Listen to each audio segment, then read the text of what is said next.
Sutra teratai yang menakjubkan. Bab 9, peramalan bagi yang masih dalam tahap belajar dan yang telah melampaui tahap belajar.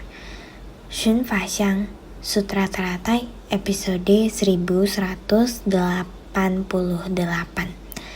Aslinya bodhisattva, tetapi menampakkan wujud sebagai praktisi kendaraan kecil. Di luar menampakkan penampilan arahat, namun di dalam tersembunyi praktik bodhisattva, menegakkan sila dan menjalankan praktik tersembunyi, mematuhi 3.000 peraturan dan 80.000 praktik rinci. Orang-orang tidak tahu, hanya aku sendiri yang tahu. Dia tekun menegakkan dan mampu menjalankan. Mempelajari ajaran Buddha, membina diri adalah agar semua orang tahu atau agar diri sendiri tahu. Ini masih diri kita sendiri yang harus bersungguh hati membina diri kita, bagaimana membinanya. Tidak perlu terus menunjukkannya agar orang lain tahu. Dengan sendirinya orang yang melihatnya, orang akan merasakannya. Membina diri adalah kewajiban dari diri kita sendiri, bukan ingin ditunjukkan agar orang lain tahu. Jadi kita harus bersungguh hati mengamati ke dalam diri sendiri baik-baik untuk membina diri. Rahula membina diri, mulai dari usia anak-anak tidak berdosa memasuki jalan kebudayaan sama dengan sebagian anak pada umumnya. Mendapatkan banyak orang yang memanjakannya secara berlebihan, mendapatkan banyak orang yang memanjakan dan mencintainya, tidak dapat dihindari apakah itu adalah sebuah kebiasaan kehidupan di istana ataupun masuk ke dalam kumpulan sangga. Dalam kumpulan biksu, hal yang sama juga masih ada kepolosan anak, masa muda, pada waktu itu sama halnya juga nakal. Dengan anak-anak lain, tidak ada bedanya, sama saja. Tetapi benar-benar membutuhkan orang yang membimbingnya dengan ketat. Cinta adalah cinta di dalam hati, bukan di tampilan luarnya. Pengajaran tegas Sang Buddha, pengajaran yang disiplin, ketat, dan cermat dari guru, sehingga Rahula di lingkungan yang seperti ini, dia perlahan-lahan usianya bertambah. Sudah dewasa, mulai dari kanak-kanak hingga remaja dan pemuda, penampilannya ini meskipun belum menerima pentabisan menjadi biksu, masih sama nera. Tapi agung dan berwibawa. Sudah pernah mengalami di mana kamar tidurnya ditempati orang lain. Dia juga tahu mengalah, harus mengalah pada orang, harus berhati lapang. Sang Buddha sangat terhibur mengetahui apa yang terjadi dengan kuti Rahula. Rahula sama sekali tidak memendam kebencian. Masalah ini tidak dimasukkan ke dalam hati. Buddha sangat sukacita. Beberapa waktu kemudian berpapasan dengan sekelompok pengemis yang terlihat seperti berandalan. Melihat para monastik, dalam hati timbul niat buruk. Sekelompok pengemis ini terhadap para monastik yang berpindapata, dalam hati timbul niat buruk. Sikap tidak sopan seperti ini terhadap Sariputta, menempatkan benda yang kotor di mangkuk Sariputta. Guru yang disayangi Rahula diperlakukan seperti demikian, namun masih tidak bisa tergoyahkan. Rahula masih muda dan energik, bergegas hendak membela gurunya. Alhasil sekelompok orang ini memukul kepalanya dengan tongkat hingga terluka. Kulitnya luka dan berdarah. Dia sangat emosi, tetapi Sariputra langsung menghiburnya. Sariputra berkata kepada Rahula, "Ini adalah tempat pelatihan yang tepat untuk kita melatih diri. Ajaran dari Sang Buddha sehari-hari adalah untuk kita gunakan. Di saat munculnya lingkungan dan kondisi buruk, kondisi batin kita, batin dan kondisi di luar, sebersih niat kita ini seharusnya menuju ke arah mana?" Setelah Rahula mendengarnya, mengerti maksud dari gurunya, menelan amarahnya. Kebencian dan kemarahan dalam hati sepenuhnya dihapus. Dia pergi mencari air, melihat air sungai. Dia menundukkan kepala untuk melihat dan melihat diri sendiri. Kulit kepalanya terluka dan berdarah. Tubuh manusia memang sedemikian tidak bersih. Sang Buddha mengatakan seperti ini, merenungkan bahwa tubuh ini tidak bersih. Kepala pecah dan berdarah. Penampilan sedemikian, penampilannya sungguh menyedihkan. Apalagi yang perlu diperhitungkan dalam kondisi ini? Guru mengatakan bahwa adalah tempat untuk pelatihan diri ketika kondisi buruk muncul adalah untuk membuat batin kita dengan kondisi batin menghayati. Dengan begitu, dia kembali menelan amarahnya. Beruntungnya dia tidak ada konflik dengan sekelompok orang itu. Jadi, dengan segera membersihkan bekas darah dengan air beriak. Karena ketika tangan terulur untuk menyentuh air, airnya bergerak. Melihat wajah sendiri yang belum dibersihkan, saat airnya bergerak, wajahnya sama sekali tidak dapat dikenali. Diri sendiri lagi tercerahkan kembali. Seperti ilusi, seperti gelembung atau bayangan. Ketika air bergerak, gelembung ini bergerak, tidak dapat melihat wajahnya sendiri. Bukankah dunia luar seperti itu? Ketika situasi datang, sifat hakiki tahta diri sendiri akan tergerak. Ini seperti air ketika air bergerak. Tidak jelas melihat wajah sendiri, sekali lagi kembali tercerahkan. Dengan segera membersihkan wajahnya dengan air, berdiri di sana, menunggu sampai air yang bergoyang-goyang, pelan-pelan airnya menjadi tenang. Dia kembali menunduk melihat wajahnya sendiri. Sudah bersih dan dia tersenyum ke arah air. Bayangan di dalam air, orang ini mempunyai wajah yang rupawan. Senyuman pada bayangan di air muncul. Ya, inilah wajah saya yang sebenarnya. Sifat hakiki tahta adalah seperti ini. Dari situasi kacau, kita harus menenangkan hati. Dengan demikian, wajahnya telah dibersihkan. Setelah menyesuaikan tubuh dan pikirannya, kembali mengikuti di sisi guru. Dengan demikian, kemudian memberitahu kondisi hatinya kepada gurunya, sambil berjalan sambil berbicara tentang kondisi hatinya. Dia mengatakan, kewelas asihan dari Sang Buddha senantiasa kepada kumpulan orang banyak berceramah, semuanya demi mendengarkan agar setiap orang memiliki maha cinta kasih dan maha belas asih. Namun, kebanyakan orang di dunia adalah seperti ini. Gerombolan orang itu seperti gerombolan orang gila yang mengamuk. Sering suka menindas orang baik, suka menghina para praktisi, menindas seperti ini pada orang-orang yang bijak dan berhati lembut. Sering mengalami penindasan seperti ini dari orang-orang yang brutal ini. Tapi para praktisi ini demi melatih diri harus menahan kesabaran. Melatih kesabaran untuk kebajikan. Rahula akhirnya mengerti, memahami manusia di dunia, kegelapan batin dan kebodohan dari orang banyak, memahami kenapa Sang Buddha harus di dunia. Begitu sulit mengajar dan membimbing. Dan ternyata para praktisi mengalami intimidasi kekerasan seperti ini. Bisa bersabar untuk sementara waktu. Setelah bersabar seperti ini, setelah bersabar, maka batin ini adalah batin yang nyaman. Ini adalah ajaran Sang Buddha kepada orang di dunia. Harusnya seperti demikian. Jangan melanjutkan konflik, pihak lain juga akan kesulitan dan mundur. Karena tidak melawannya, dia juga akan berlalu begitu saja. Beginilah para praktisi melatih kesabaran seperti ini. Setelah berakhir, mengintrospeksi diri sendiri, sekarang batin saya sudah sangat damai. Apabila tadi saya begitu sembrono dan bertingkai dengan mereka, saya tidak tahu bagaimana menghadapi guru, menghadapi Sang Buddha, menghadapi anggota sangga. Kemampuan untuk bersabar adalah begitu berharga, adalah sangat membuat orang damai dan leluasa. Inilah yang dikatakan kepada gurunya. Sariputra mengutarakan keadaannya batinnya seperti ini. Sariputra bersuka cita. Betul, kesabaran adalah seperti di tengah lautan luas. Bagaikan perahu yang berlayar di tengah ombak lautan luas, seperti sebuah kapal. Apabila kita dapat memiliki kapal ini, kita di atas kapal ini mengikuti ombak ini, tidak peduli ombak tinggi ataupun rendah. Selama kita memiliki kapal ini, kita akan dapat menyeberanginya dengan selamat. Jika tidak ada kapal ini, ombak dan pasang akan menenggelamkan kita. Kehidupan kita akan lenyap seperti ini. Jiwa kebijaksanaan kita memerlukan kesabaran untuk menjalankan kapal kita. Kesabaran adalah seperti sebuah kapal yang membawa kita menyeberangi lautan dikala ombak besar sedang bertiup. Inilah kenapa Buddha mengajarkan kebenaran sejati kepada kita, mengajarkan kita untuk menggunakan welas asih saat menghadapi kegelapan batin dan kemarahan. Kita harus menggunakan welas asih untuk menghadapinya. Sudah mendengarnya, Rahula dan Sariputra sembari berjalan seperti ini mengutarakan kondisi batin Rahula. Sariputra bersuka cita, terus membimbingnya lagi. Sepanjang jalan berpindah patah, lancar kembali pulang ke Griya. Setelah makan siang, Sang Buddha mulai mengumpulkan semuanya, akan mulai membabarkan Dharma.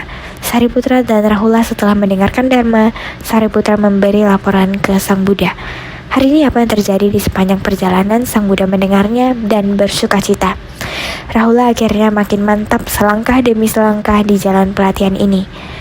Batin ini dan Dharma sudah menyatu, sudah berpadu. Sang Buddha sangat sukacita. Ini adalah Rahula sudah tumbuh besar. Pemahaman terhadap prinsip kebenaran sudah begitu dekat, bisa menghayatinya. Sang Buddha memujinya, bersukacita. Ini adalah Rahula sudah berada di tengah kerumunan para biksu. Bukan hanya fisiknya yang pelan-pelan tumbuh besar, sudah bukan merupakan Rahula anak kecil yang polos, sudah menjadi anak muda. Tubuh fisiknya tinggi dan kuat, sikapnya benar, memiliki sikap bermartabat. Dalam kumpulan sangga dengan para biksu umumnya sudah hampir sama. Namun, ia masih samanera. Umur belum sampai 20 tahun, makanya dinamakan samanera. Namun semua orang juga penasaran terhadap Rahula. Masih belum mencapai tingkat arahat, mengapa bisa di dalam sangga? Semua orang bisa mengenali dia. Sepertinya sudah termasuk dalam murid utama. Namanya sudah dikenal semua orang. Sebenarnya, apakah Rahula sudah mencapai arahan atau belum? Rahula sendiri juga mengakui, saya masih belum. Saya masih memiliki banyak kerisauan yang belum dilenyapkan. Meskipun saya tahu banyak prinsip kebenaran, tapi saya masih belum bisa benar-benar memahaminya secara mendalam. Jadi saya masih belum. Namun dalam sikap bermartabat, dalam sekelompok pelatihan diri ini, dia adalah yang memiliki sikap bermartabat. Jadi ini adalah dunia yang sangat berharga. Waktu dapat menyempurnakan segalanya. Rahula akhirnya tumbuh perlahan-lahan. Suatu hari, berjalan bersama Sang Buddha, sekelompok biksu juga berjalan bersama Sang Buddha. Saat mereka akan keluar untuk berpandapeta, mulai melakukan perjalanan sebelum memasuki kota, Rahula berjalan mendekati Sang Buddha. Sang Buddha menoleh dan melihat Rahula, jadi dia berkata kepada Rahula, "Rahula, ingat, harus sangat memperhatikan Dharma dari 5 agregat. Menegakkan Dharma dari 5 agregat harus benar-benar menghayatinya." Sang Buddha hanya dengan sederhana mengatakan sedemikian rupa. Sekelompok orang berjalan ke depan. Rahula hanya berdiri di sana dan mendengarkan suara Buddha sepertinya masih terdengar di telinganya. "Bukankah saya sering mendengarkan Dharma dari 5 agregat? Mengapa Sang Buddha pada saat ini, tiba-tiba Sang Buddha mengatakan ini kepadaku saat ini? Sebenarnya apa maksud yang terkandung di dalamnya?" Dia tidak melanjutkan jalan ke depan. Dia berbalik dan kembali ke griya. Dengan tenang duduk, sungguh-sungguh melakukan perenungan dengan tenang, merenungkan tentang 5 agregat, bentuk perasaan, persepsi, bentuk pikiran, dan kesadaran. Apa sebenarnya 5 agregat ini? Tiba-tiba bisa menghayatinya seperti ini, perlahan-lahan dengan kesungguhan hati. Sungguh hati, 5 agregat telah kita bahas sebelumnya. Dari 5 agregat bisa menganalisa bahwa 37 faktor pendukung menuju pencerahan. Dari 5 agregat dapat menganalisa 62 pandangan keliru. Dia mulai dapat menghayati segalanya. Dari 4 usaha benar, mulai baik-baik merenungkan, dapat menghayati prinsip kebenaran akan 3, 4, 2, 5, 1, 7, 8. Bagaimana Sang Buddha yang telah sepenuhnya mendidik kita? Semua itu adalah tentang pikiran dan keadaan eksternal. Mengingat kembali kisah kamar tidurnya dengan kelapangan hati sesaat, telah mendapatkan kedamaian dan kenyamanan dalam seketika. Bersabar sementara waktu dalam menghadapi amarah, mendapatkan rasa nyaman dan leluasa. Berbagai macam prinsip kebenaran ini semua ada dalam kehidupan sehari-hari. Prinsip kebenaran dari segala sesuatu yang ada di dunia pada akhirnya di saat ini telah melihat secara tuntas pandangan yang menyimpang dan benar. Dari 62 pandangan keliru telah menghayati bahwa 37 faktor pendukung menuju pencerahan, prinsip kebenaran dalam kehidupan sehari-hari. Tiba-tiba batin ini menjadi terbuka luas sepenuhnya.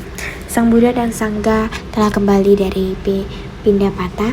Sang Buddha berjalan kembali sampai ke sisi Rahula dan menghentikan langkahnya. Rahula dengan cepat bersujud dan bernamaskara. "Terima kasih atas peringatan dari Buddha. Saya telah tersadarkan. Saya sudah memahaminya. Prinsip kebenaran telah saya pahami. Oleh karena itu, setelah semua orang selesai makan, Sang Buddha kemudian meminta Rahula menyampaikan kepada Sangga prinsip kebenaran yang telah dia pahami, mencapai buah arahat.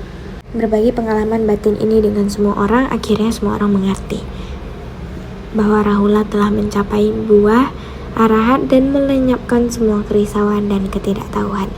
Bahkan telah menembus pandangan yang menyimpang dan benar. Dari 62 jenis pandangan keliru semuanya jelas. Memahami 37 faktor pendukung menuju pencerahan. Prinsip kebenaran dari harus bagaimana mempraktikkan di luar dan membina diri ke dalam. Dharma ini semua orang bersukacita untuk Rahula.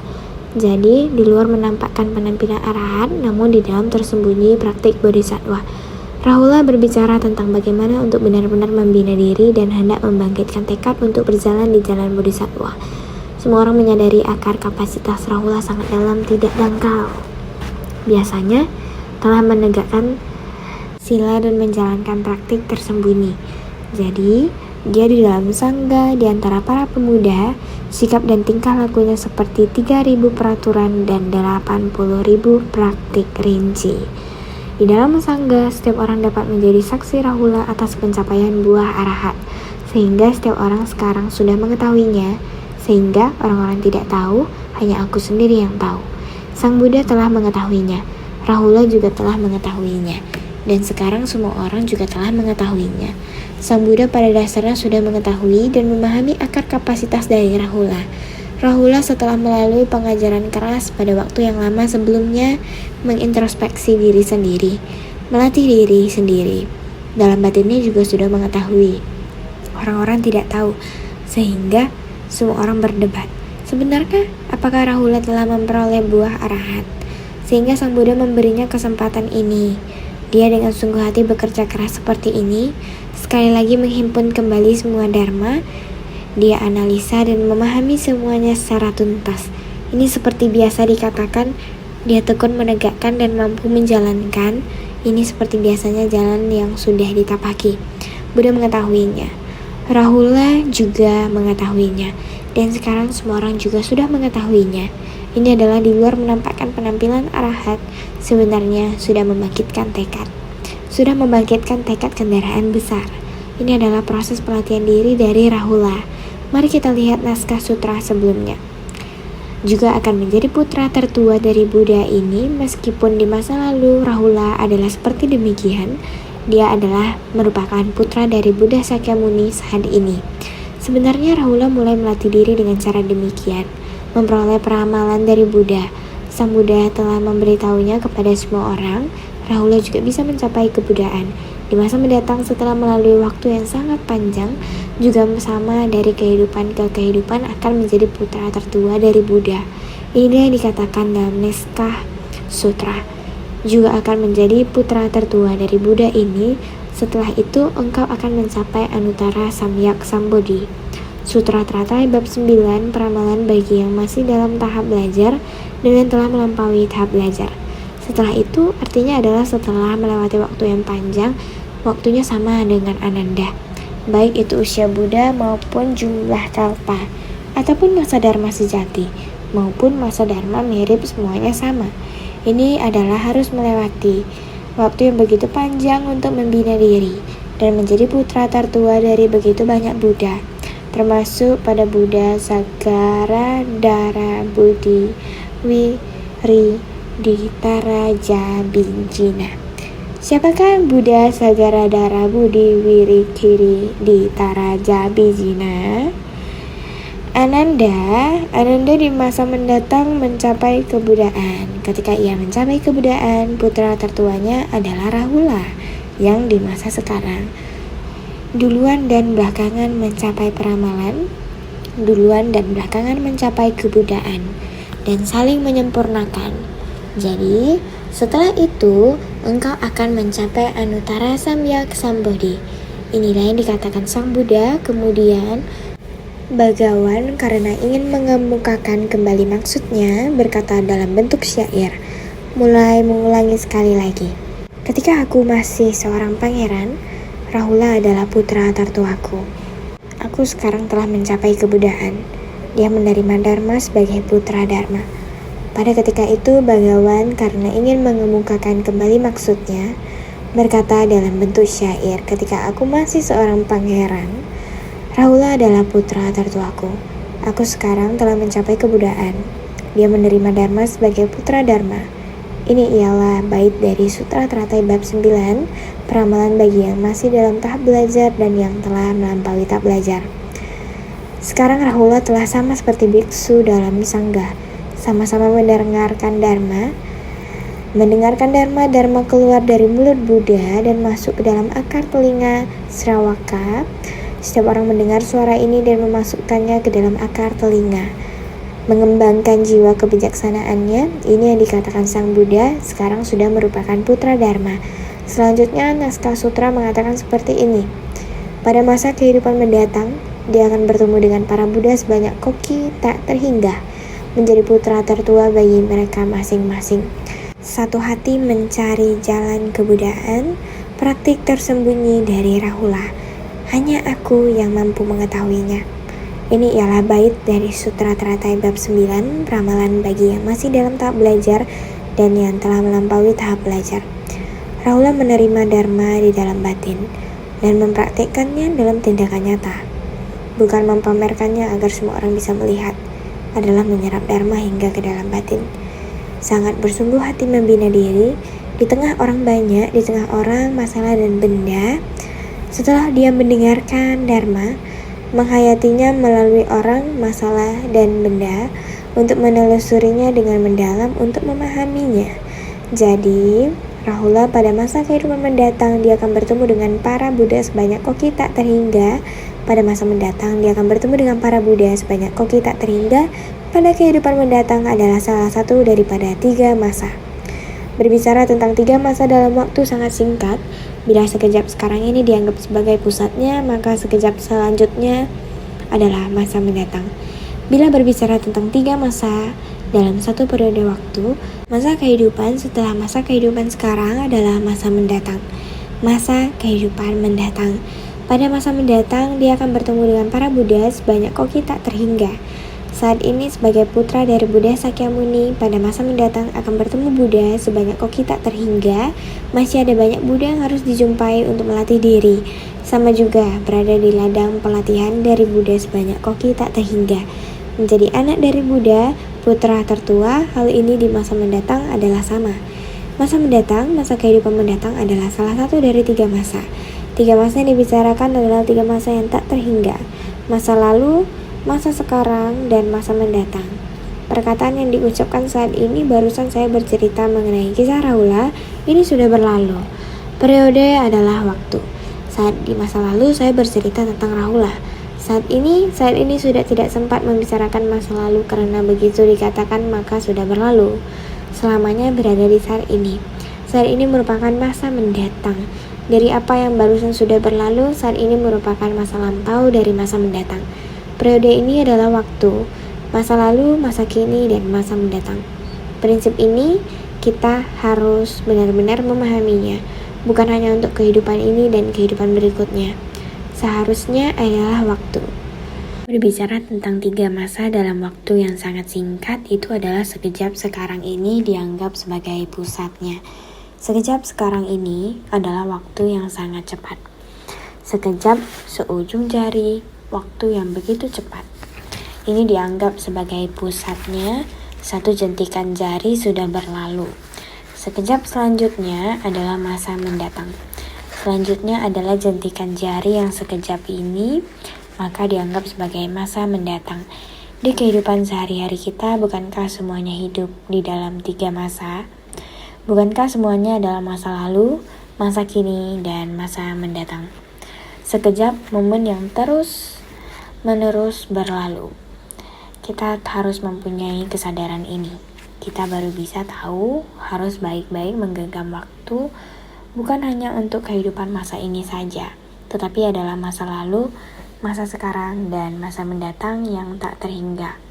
Dalam kehidupan sehari-hari kita, jadi bila berbicara tentang 3 masa dalam satu periode waktu, satu periode adalah seperti kita masa kini, kehidupan sekarang, kehidupan saya sekarang ini setelah berakhir karena hukum alam, ini dinamakan kehidupan sekarang.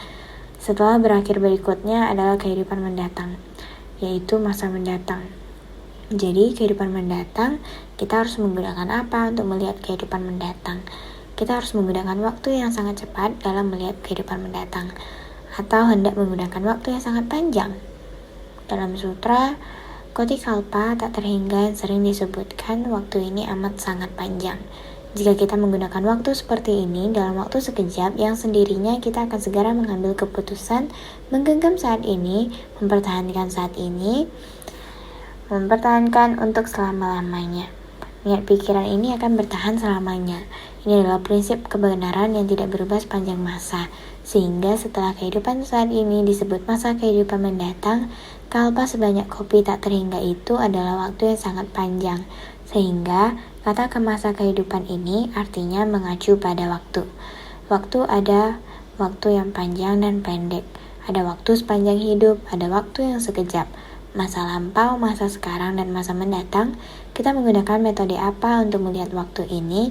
Untuk membantu pelatihan batin kita, ini harus tergantung pada kapasitas setiap orang untuk menghayatinya, jadi menjadi putra tertua bagi mereka masing-masing. Masa kehidupan mendatang yang dikatakan oleh Sang Buddha, jika kita menggunakan waktu yang singkat, setiap orang adalah senior kita. Setiap orang adalah seperti yang pernah dikatakan oleh Bodhisattva Manjusri, usia lebih tua dariku, semuanya adalah orang tua saya. Yang mendekat dengan usia saya, semuanya adalah saudara laki-laki dan perempuan saya. Usia yang lebih muda dariku, semuanya adalah anak saya. Memang betul, pola pikiran Bodhisattva adalah demikian. Jadi, ini adalah satu hati mencari jalan kebudayaan. Tergantung pola pikir apa yang harus kita gunakan untuk mencari jalan kebudayaan. Semua yang ada di depan kita adalah 3 masa kehidupan. Semua yang ada di depan kita adalah Buddha sebanyak koti yang tak terhingga. Bukankah kita harus menggunakan pola pikir yang demikian untuk melihat waktu yang sebanyak koti tak terhingga di masa mendatang? Ini tergantung pada pemikiran kita sendiri. Menjadi putra tertua bagi mereka masing-masing, satu hati mencari jalan kebudayaan. Satu hati artinya ketika mempraktikkan dharma ini, satu hati dan tekad bulat tanpa pikiran lain selalu menjadi putra tertua daripada Buddha itu. Satu hati mencari jalan kebudayaan tiada tara, jadi menjadi putra tertua bagi mereka masing-masing. Satu hati mencari jalan kebudayaan. Satu hati artinya ketika mempraktikkan dharma ini, satu hati dan tekad bulat tanpa pikiran lain membina diri. Rahula dalam mendengarkan dharma selalu satu hati, satu tekad dalam mendengarkan dharma tanpa ada pikiran lain. Hatinya sudah pasti terkonsentrasi. Ini adalah pelatihan dirinya yang tersembunyi, keahlian dia. Jadi selalu menjadi putra tertua dari para Buddha itu. Pikirannya berfokus pada saat ini, inilah batinnya. Jika kita berfokus pada saat ini, sesepuh bukankah semuanya adalah orang tua kita, tetua kita? Ini semua juga berada pada dalam saat sekarang ini adalah dengan prinsip kebenaran yang sama. Oleh sebab itu, selalu menjadi putra tertua dari para Buddha itu. Setiap orang adalah Buddha. Jika kita ingin menggunakan pola pikir yang demikian, Rahula juga dengan cepat sudah menjadi anak dari banyak orang. Dengan mempraktikkan pelatihan semacam ini, yaitu dengan hati dari tekad bulat, tanpa ada pikiran lain, kita harus mempelajari hati yang demikian. Jika demikian, kita, semua orang, adalah orang tua kita. Satu hati mencari jalan kebudayaan tiada tara. Kita hanya fokus dalam memohon jalan kebudayaan. Ajaran Buddha mengharapkan kita semua orang bisa panjang, bisa pendek. Yang panjang dapat diperpanjang hingga kalpa sebanyak butiran debu sebelumnya. Kita telah memulai pembinaan diri seperti ini. 3 masa kehidupan yang begitu pendek, kita sudah mengetahuinya. Setiap orang memiliki sifat hakiki kebudayaan. Setiap orang adalah calon Buddha yang akan datang. Jika kita semua menggunakan hati seperti ini untuk menghormati dan bersyukur terhadap semua orang, bukankah semua itu adalah Buddha yang muncul di hadapan saya? Jikalau begini, ini juga termasuk salah satu cara untuk melatih diri, maka praktik tersembunyi dari Rahula hanya aku yang mampu mengetahuinya. Praktik yang halus dan tersembunyi dari Rahula hanya Buddha Bhagawan saja yang bisa mengetahuinya. Sang Buddha berkata bahwa Rahula mendengarkan Dharma adalah dengan tekad bulat tanpa pikiran lain. Ini adalah Rahula fokus menerima ajaran dari Sang Buddha. Sang Buddha sangat mengerti Rahula. Maka Sang Buddha mengatakan, hanya aku yang mampu mengetahuinya. Ini adalah praktik tersembunyi dari Rahula. Bhagawan bisa memahaminya. Praktik tersembunyi dari Rahula menerima hinaan tanpa memunculkan amarah. Secara ketat menegakkan praktik kesabaran hanya mengkhawatirkan orang jahat bertambah banyak, sehingga tak mampu dibimbing dan disadarkan semuanya. Tak peduli apakah masalah kamar tidur, dia juga tidak marah. Juga tidak menyalahkan orang yang menempati kamar tidurnya. Kalau kita, apakah ini adalah tempatku? Kenapa tiada peringatan sebelumnya kamu datang menempatinya? Lebih kurang telah perhitungan. Rahula tidak demikian. Barangnya dilempar keluar di depan pintu. Dia hanya mengambilnya di tempat itu, tidak benci dan tidak marah. Berjalan di jalanan, dipukul orang, bercucuran darah. Syukurlah, bertepatan gurunya ada di samping. Hanya merasa iba, tidak ada amarah. Kondisi di atas permukaan air, dia bisa memahaminya. Maka menerima hinaan tanpa memunculkan amarah secara ketat menegakkan praktik kesabaran semacam ini. Dimulai dari seperti ini, Rahula melatih praktik kesabaran. Inilah praktik tersembunyi Rahula. Hanya mengkhawatirkan orang jahat bertambah banyak, sehingga tak mampu dibimbing dan disadarkan semuanya. Hanya khawatir seperti ini saja. Dengan demikian dia bisa bersabar. Hanya khawatir mempertimbangkan orang-orang jahat ini sangat banyak. Harus bagaimana membimbing mereka. Sebenarnya tak mampu dibimbing. Terhadap orang-orang jahat ini, makhluk yang keras kepala menaruh rasa iba. Maka Rahula mempunyai rasa iba. Harus bagaimana membimbing para makhluk? Dia hanya khawatir harus bagaimana membimbing mereka. Ini yang disebut hati bodhisattva. Aslinya bodhisattva, tetapi menampakkan wujud sebagai praktisi kendaraan kecil. Menggunakan menampakkan itu untuk menutupi kondisi aslinya. Dinamakan praktik tersembunyi. Menampakkan wujud adalah sekarang menampakkan wujud. Balasan karma lingkungan dan balasan karma langsung. Sewaktu Buddha berada di istana, anak dari pangeran adalah Rahula. Anak dari putra mahkota adalah Rahula. Lalu menjadi samanera melatih diri, yaitu anak polos memasuki jalan pencerahan.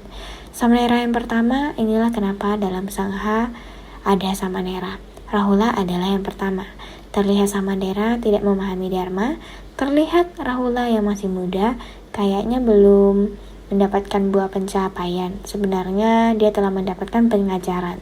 Telah di dalam tersembunyi praktik bodhisattva, di luar menampakkan penampilan Sravaka. Maka dalam batin telah terbangkitkan. Praktik bodhisattva, praktik kendaraan besar hanya menampakkan wujud, citra masih menampakkan wujud muda. Menggunakan penampakan itu untuk menutupi kondisi aslinya. Demikian dalam kehidupan sangga. Adalah samanera, adalah arahat. Demikian menutupinya. Sebenarnya, tata-gata dalam batinnya telah muncul. Kemudian, dalam pelatihan diri, muncul dalam pelatihan diri. Kerisauan nada batin telah terhapuskan. Hanya penampilannya saja yang masih muda, masih di dalam sangga. Sebutan masih tidak boleh disebut bodhisattva. Sebenarnya dia telah di dalam tersembunyi praktik bodhisattva. Di luar menampakkan penampilan Sravaka sehingga Rahula berikrar. Berikrar kalau para makhluk belum tersadarkan semua tidak akan memasuki kemoksaan. Dia juga berikrar seperti demikian. Bukankah ini adalah bodhisattva kendaraan besar? Ikrar Rahula, kalau para makhluk belum tersadarkan semua, dia tidak akan memasuki kemoksaan. Yaitu tidak akan ada memutuskan siklus samsara. Juga sama akan datang kembali ke dunia. Tidak akan berhenti datang ke dunia. Rahula berikrar, kalau para makhluk belum tersadarkan semua, tidak akan memasuki kemoksaan. Dia bertekad untuk senantiasa menampakkan diri di Jambuwipa untuk mengajar dan membimbing para makhluk.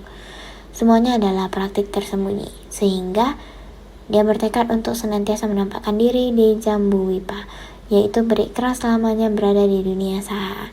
Jambuwipa adalah dunia saha. Untuk mengajar dan membimbing para makhluk datang dan pergi, dia hendak di sini memberi pengajaran pada para makhluk. Maka, ini adalah praktik tersembunyi. Singkat kata, Rahula kita lihat masih muda. Dia sudah mendapatkan pengawasan dan pengajaran dari Buddha. Juga mendapatkan pengawasan dan dorongan dari Sariputra dan Maugayayana. Ini sungguh ada berkah. Dia sendiri juga telah memiliki kondisi batin yang stabil. Melatih praktik kesabaran, inilah Rahula yang berbeda dari yang lainnya. Mendapatkan peramalan Buddha, kita harus sangat memahami dan menghayatinya. Panjang pendeknya waktu, semua orang harus senantiasa bersungguh hati. Inilah sutra terata yang menakjubkan bab 9, peramalan bagi yang masih dalam tahap belajar dan yang telah melampaui tahap belajar. Shun Fa Xiang, Sutra Teratai, episode 1188. Aslinya bodhisatwa tetapi menampakkan wujud sebagai praktisi kendaraan kecil. Semoga semua makhluk hidup berbahagia. Kangen Taja.